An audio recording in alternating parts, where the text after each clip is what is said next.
Sa relasyon ng mag-asawa, dito nasusubok ang tunay na paggamit ng salita. Kapag may pagtatalo sa loob ng tahanan, ang asawang lalaki na sumasagot ng mahinahon, nakakapagpahinto ng away. Ang asawang babae na sumasagot ng mahinahon, nakakapagpakalma ng sitwasyon.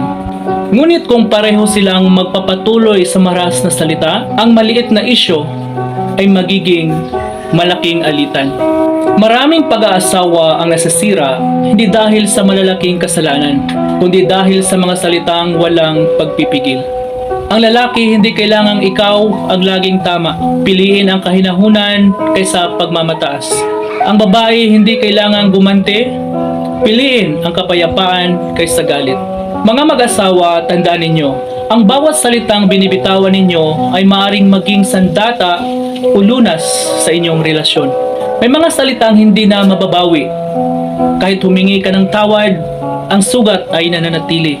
May mga panahong ang katahimikan at mahinahong sagot ang siyang tunay na lakas, hindi ang pagsigaw.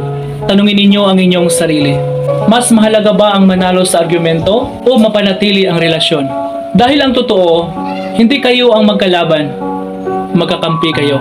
Kapag nasasaktan ka, hindi ka dapat gumanti, dapat kang umunawa. Kapag mainit ang sitwasyon, hindi mo kailangang dagdagan ng init.